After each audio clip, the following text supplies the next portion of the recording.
I want to say welcome to our afternoon retirement planning session with Diversified Investment Advisors.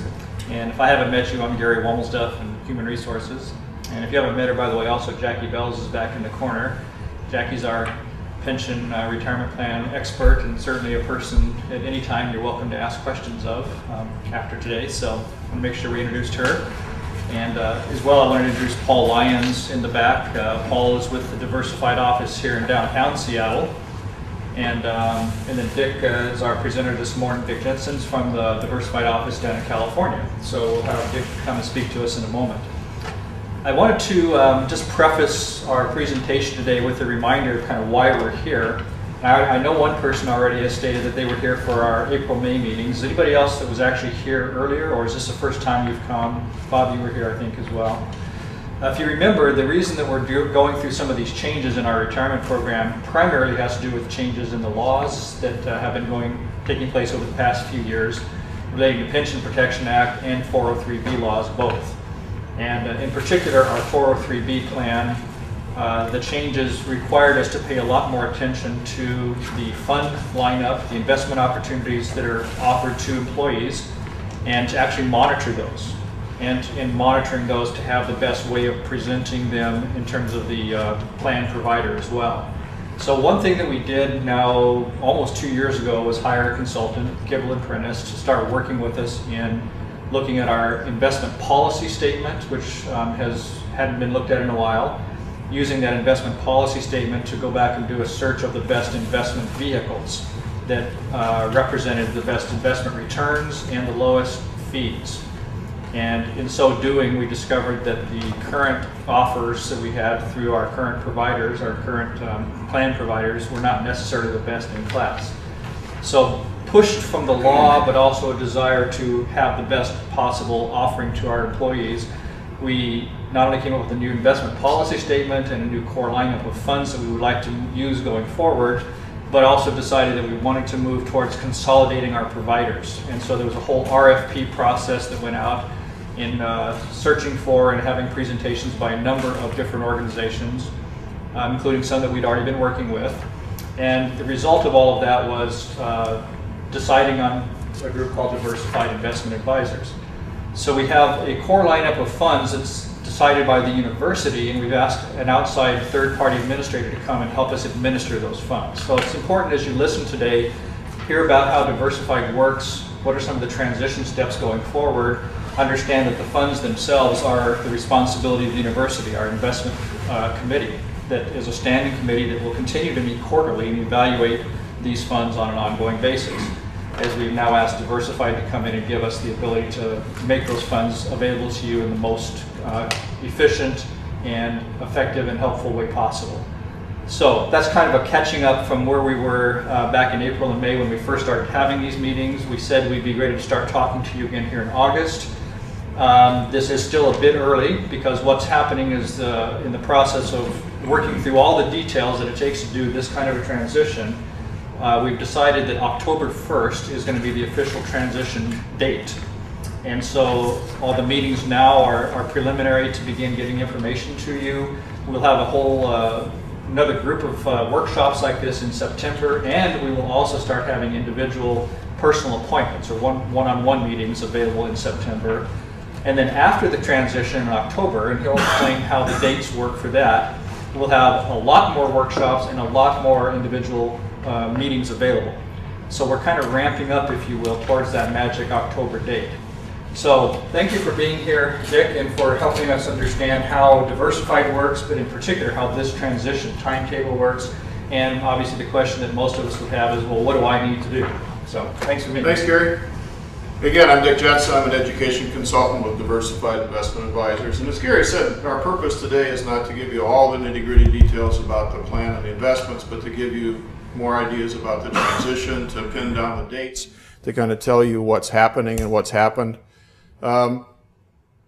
Just before we start, we get kind of an arcane language of all of our own in the retirement plan business with 403B and 401A and 401K and 457 and all kinds of other 4 numbers, which are all really subsections of the Internal Revenue Code.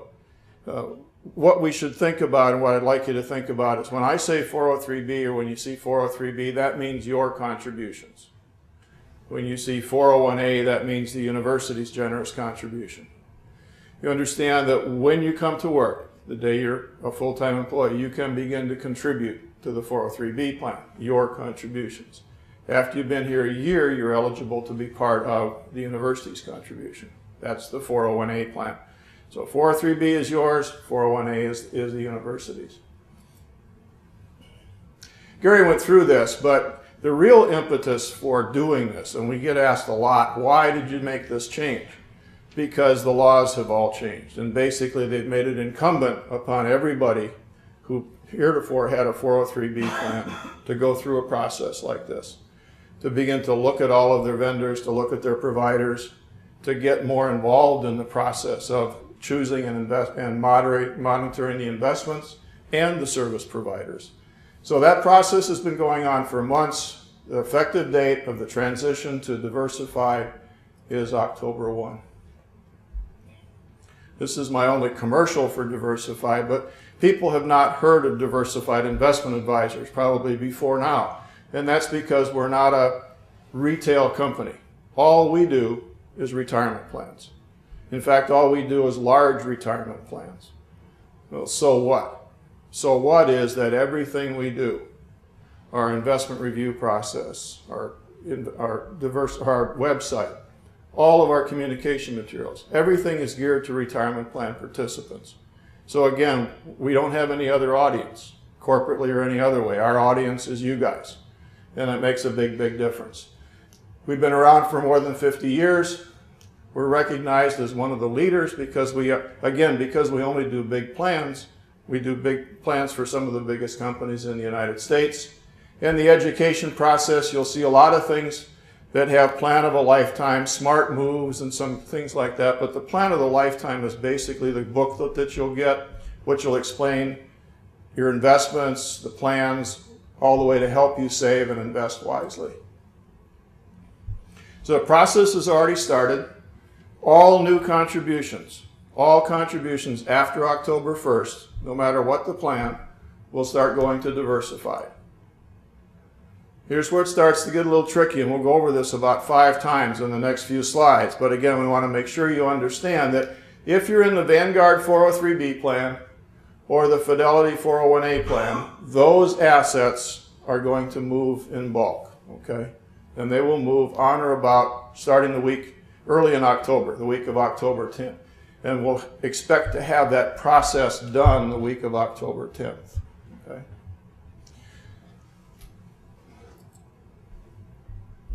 If you're in one of those 2 plans, everything is automatic, hands-free. You don't have to do anything.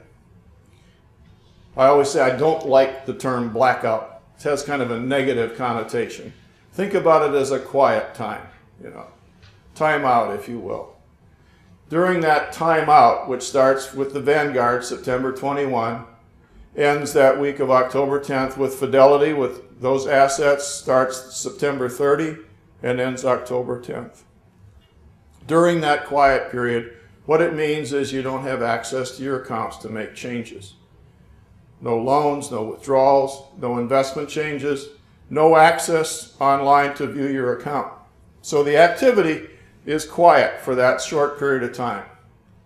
But you don't have to worry because you continue to be fully invested. Contributions continue to go in. Any investment gains or losses continue to be credited to or debited to your account. Keep deducting contributions from your paycheck. So other than the fact that you can't make changes, everything remains pretty much the same. Just a hint, if you're thinking about making some changes in your investment lineup and you want those changes to carry over as we do what we call mapping, start that process in September. Get it done before the quiet period starts. So if you're with Vanguard, you want to make those changes, make them before September 21st.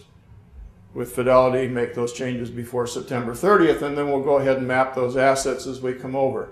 And I'll explain what I mean by mapping in a minute.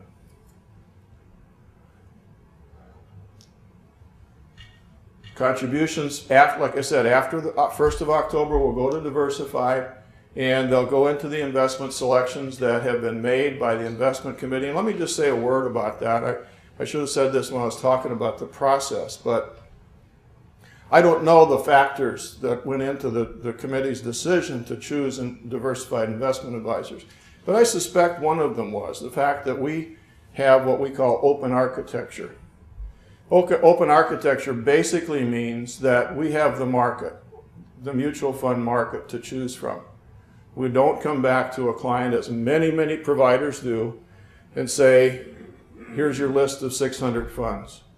Here's your list of 800 funds. Or here's a list and you have to pick 6 from this column before you can pick 1 from this column.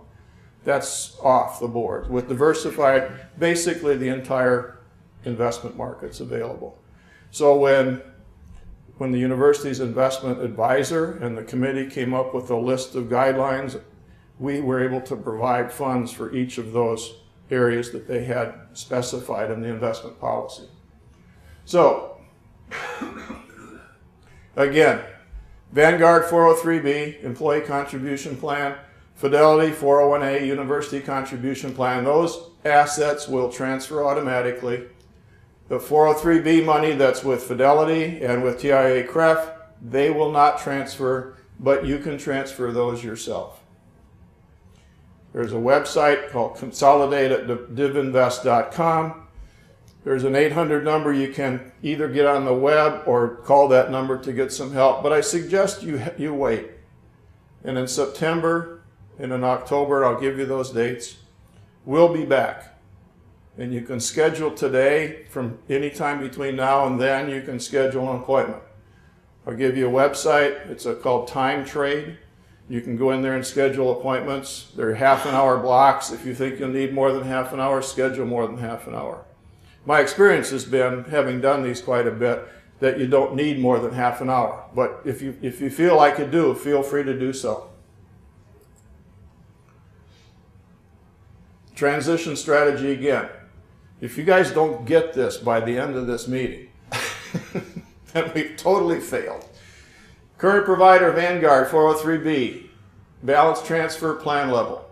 Fidelity 401A, plan level. That means in bulk those assets transfer.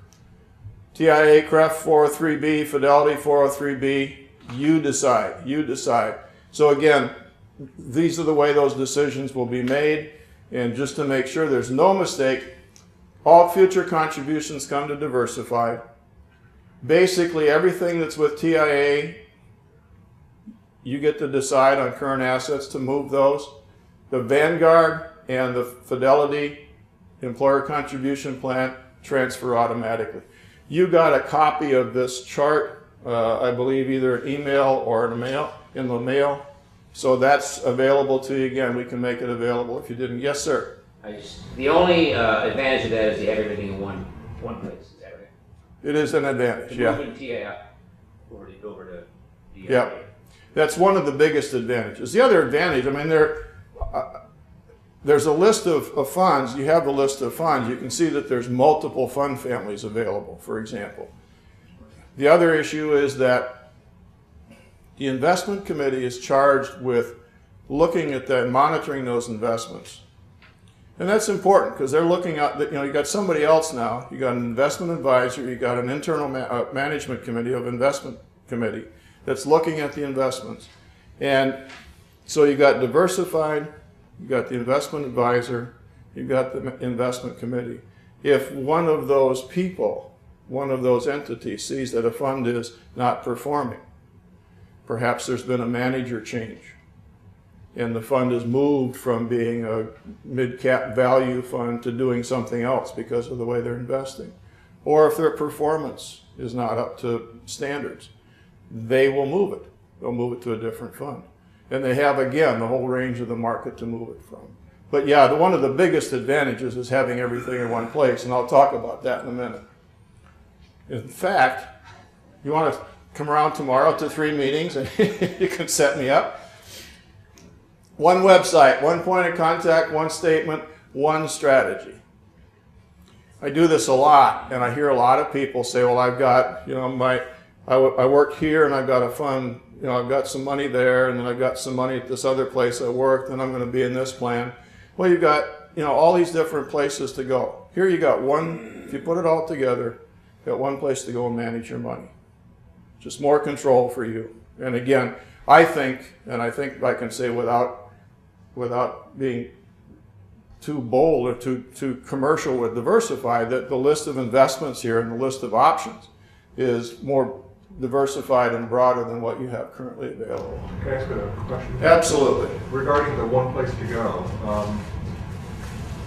we're currently in the Fidelity program. Okay. And their records clearly distinguish as two separate accounts, the SBU contribution and the 403. Your contribution and their contribution. Yeah, there's ours.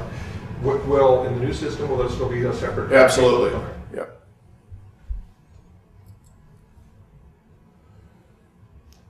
There are some funds that are being replaced. They're being replaced with funds that have a similar objective or similar in investment composition. That means the style. By style, we mean small cap, value, large cap, growth, like that, and investment objectives and mapping. I'll hit mapping again, but what mapping means is that for those funds that are moving automatically, we move from like fund to like fund. Okay. So we match the funds as closely as possible in terms of style, hopefully better investment return, probably better investment expenses with the new funds. There'll be some new funds added. I think all of the plans around have target retirement date funds, but if you haven't looked at those, you may want to think about it. I like the target retirement date funds, and the Vanguard retirement date funds you have are really good ones, the new ones, because they're very low in expenses. They've been around a long time. But what the target date funds or retirement date funds are is it allows you to say, okay, I don't want to pick all these different funds. I don't know enough. I don't want to study up on the different funds. I want somebody to manage it for me. So you pick the fund that's got the date closest to your retirement date. 2030, 2020, 2015, whatever it is. It's then invested in a diversified slate of investments. But the best thing about it is it becomes more conservative as you get older. So it's managed to your retirement date. Now you'll have another feature in your plan, which we don't have a slide or anything on. It's called Portfolio Express. Portfolio Express does much the same thing. You can be a little more specific in terms of year. You can put down a specific year like 2022 instead of 2020. And it uses the funds that are in your plan. So it uses the menu of funds that are already available to you in the plan, and it picks from those funds. Sounds very much the same because it too is managed to become more conservative as you get closer to retirement. The difference between the two is, if I can make the analogy, that the retirement date funds are like picking a team, like Seattle Seahawks, and that's the team you watch. The Portfolio Express is like playing fantasy football, and you get to pick the players. Okay. And you get to be, again, a little more specific about the date. Here's how mapping works again. If you were in a high yield bond fund, you will be moved to a high yield bond fund. There's no period in here when you're not invested. The money doesn't go to cash and sit there for a while and then get reinvested. It moves fund to fund, fund to fund. Important concept. Because again, as we said earlier, you stay invested during this transition. One thing you do have to do, there is an overt thing you have to do, and that is to redo your beneficiary designation. If you're already in the plans and you have a beneficiary and no changes, you still have to redo it, either online, there's a way to do it on the website, or you can get a form from Jackie and do it that way.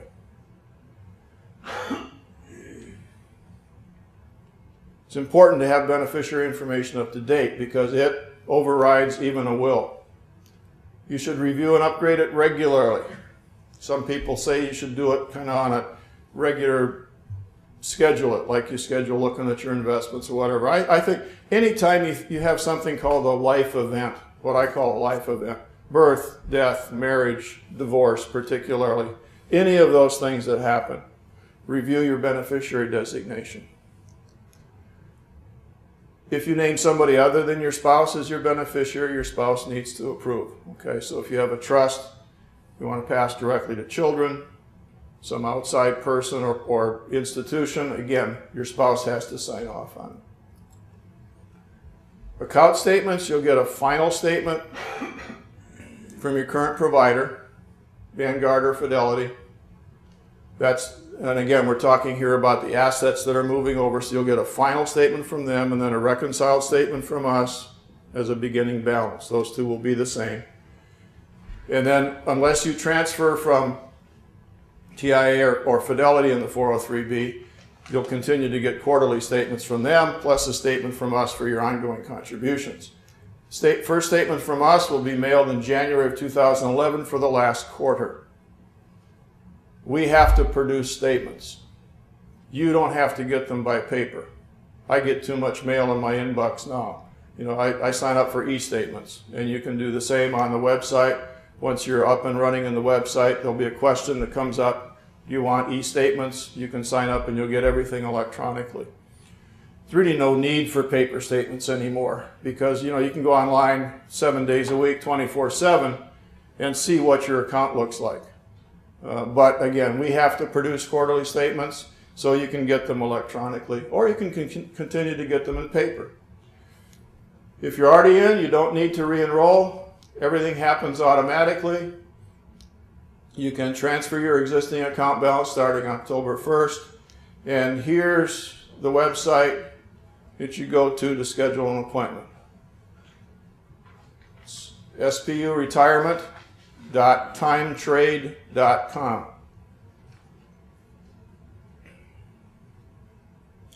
Once the plan comes out of the blackout period or the quiet period, you can then join if you're not already in one of the plans.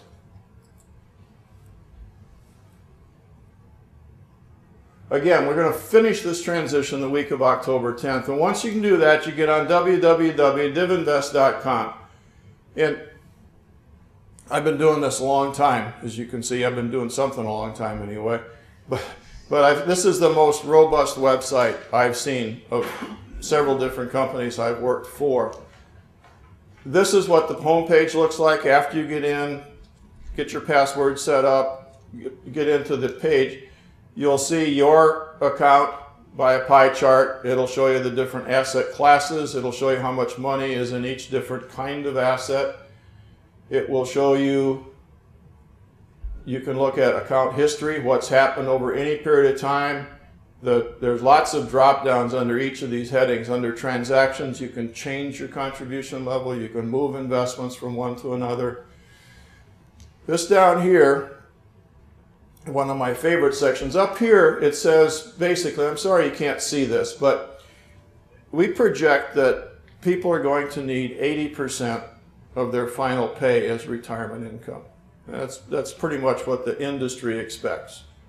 Now, why 80%? Well, presumably you won't have as many work-related expenses, clothing, commuting, and the like. Maybe your mortgage is paid off. You won't be contributing to your 403B plan. So your expenses will be lower. Presumably, and hopefully, your tax rate will be lower because your income is lower. So that's why we use 80%. Now, it really depends on what you want to do when you retire. You know, I have a friend who wants to play all 100 top golf courses in the world. That's going to take a little more money than sitting home and watching TV and, you know, whatever. At any rate, so we use this 80%, and we say down here for this person, at their current level of contribution and their current investments, the chances of their getting to that 80% are partly sunny. Weather forecast may be partly cloudy, there may be a thunderstorm there, or it may be sunny, really depending. But you can go into this thing called Retire Track. And Retire Track, you can say, okay, what if I increase my contribution by 3%?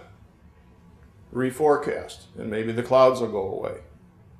Or you can say, I like my current level of contribution, but what if I change my investment strategy to be a little more aggressive? Reforecast, and maybe the clouds will go away. You can also input into that system things like Social Security income, additional spouse income. You can input into it perhaps an anticipated expense, granddaughter's wedding, something like that. And again, use all that as part of your retirement forecast. It's really a powerful what-if tool for planning retirement. It will not make any changes by itself. It will just tell you and hopefully get your mindset so that you can go up in the transactions and make whatever changes are necessary to get to that 80% goal. The SBU website, again, has access. It will be regularly updated with any news. If there's any reason to change a date or anything like that, it will be there first. Communication materials and, of course, contact information is there. You'll get a newsletter, which again will go through this whole transition process. We call it Smart Moves. That newsletter will get to your homes sometime before the end of this month. And then sign up. We will be back here to meet with you individually September 13th through the 16th, October 18th through the 29th. Bless you. Just remember back to the dates we said. If you meet with us on September 13th through the 16th, we won't be able to be live on the Diversified website. But we can talk about where you're currently invested. Should you be making any changes before the transition date? You know, we can talk about that stuff then, and you can certainly come back in October.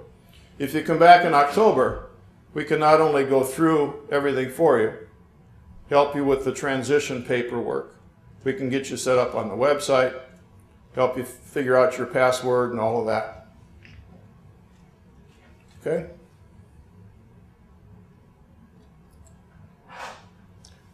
Once we're live, there's a 24-hour, 24/7 automated response phone system. You can check your account balance, move money, do a lot of changing, get lots of information, again, that you can get from an auto response. You can talk at regular business hours to a one-on-one counselor. And of course, the web is there 24/7 to do any kind of changes you want to make. Get lots of information. There's lots of educational information on the website. There's web videos, there's newsletters, there's investment educational material. A lot of stuff is available on the website. And of course, quarterly statements, either online or through the mail. But again, you can sign up for e-statements. And that's it from me. I'm certainly available for questions. This is our last meeting today. We'll be around to answer questions. I'll be around all day tomorrow, kind of the same time frame, but questions from anybody? Go ahead. At the one-on-one meetings, Yes. do we need to bring anything? If you want to bring your current statement, that might be useful. What we're not going to do is we're not going to say, you ought to get out of this investment and go to this investment. But if you come in to me with a statement and say, I'm whatever, give me an age. You know, if I'm 55 years old and I'm 100% in aggressive stocks, you may see my eyebrows go up. And we may talk about that. And I'll tell you, you know, specifically, or, you know, probably, possibly for somebody who's that age, maybe we ought to think about getting more conservative, or maybe you ought to look at one of those retirement date funds. Yeah. For the plans that we need to change ourselves, Yeah. Fidelity 403B, can we do that before the transition, or do we have to wait till after? Wait. Okay. You can fill out the paperwork. Okay? Is that something that can be done during that one-on-one meeting? Yeah. Gary. What if I wanted to roll over something that I have from a former employer? What a great idea. Yeah, we'll have transition people here. Again, one of the things that I like so much about Diversified that I've not seen with any other company is the transition counselors we have. We've got a whole group of people in Salt Lake City, that's all they do, so they know what the different vendors require. So if you have a plan with another institution that you work for, or you have money in a rollover IRA at some place that you rolled money out and put it in an IRA, a rollover IRA, we'll help you move that money in here if you want to, again, consolidate, put everything together. So if you were thinking ahead and knew before the timeout, like that a lot better than blackout. Yes. That you did want to do something different than the mapping choices, can you set that up so that it automatically goes to your alternative, or does it have to go to the mapping choice and then another transaction to go to the... Yeah. Where I'm headed with that is not so much the bureaucracy of how it gets done. I'm curious, but don't care a lot. What I'm interested in is timing and cost. If there are fees associated, or are there multiple fees for multiple transfers? Great question. There's no transaction fees involved in this, okay? What you might want to do is, if there are investments available in your current lineup that you think you might want to move to, types of investments. For example, if you want to move from a small cap fund to a large cap fund, if you think you're going to do that anyway, do it before the transition date, and then it will map on the transition date, okay? Along those same lines, can we assume that this sheet is going to give a direct mapping choice? So if we're wanting this fund to steer to this fund in our current plan beforehand, then that would be reliable. Right. Those arrows point the way. Yeah. And again, you'll see that in some cases there's a lot more funds available than there were before. So some of those, there'd just be new funds to look at after the October 10th period. So when you said, in answer to another question about perhaps waiting until after the blackout for certain decisions, actually the message I'm getting is, for those of us who would like to get stuff done before the school year gets really heavy, because if we're ready to go, sign up for one of the early meetings and at least get started. Could you talk? Can you come back tomorrow and do this? Yeah. Could you talk at all about something that was mentioned in the spring sessions about the personal choice retirement account with Schwab? Okay. That is an option in the new plan. There's one particular kind of investment that some people have now. It's a socially responsible fund.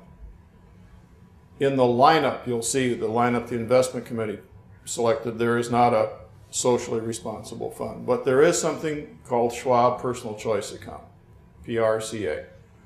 You can sign up for the Schwab account and you can buy any fund that Schwab will sell you. And so instead of one socially responsible fund, there'll probably be 40 or 50. I think there's 40 of them. So that you can make any choice you want to. But it has to go through the diversified fund first. So it gets mapped or it gets put in the diversified fund, whichever they've decided to map to. And then from there it goes to Schwab. And I recall there was also an annual fee for that. Yes. There's annual fee and there's transaction fees, just like you would any brokerage firm. There are transaction fees involved with the Schwab account, just like you would with any brokerage account. Yes, Gary? Just as a follow-up on his question, there will be a specific workshop in September, probably the 16th, which is the last of the days that we have other workshops, and then we'll have another one in October, and I don't know the date yet, but we will have somebody either from Diversified or Kibble and Prentice or both that will present a workshop specifically on this Schwab brokerage window and on the whole topic of socially responsible investing. So we'll put a focus on that once in September, once in October, because we know there are quite a few people that have that question as well. So. Anybody else? Okay, thanks a lot. Again, if you think of anything else between tonight and tomorrow, come on back and ask the question. I'll be here.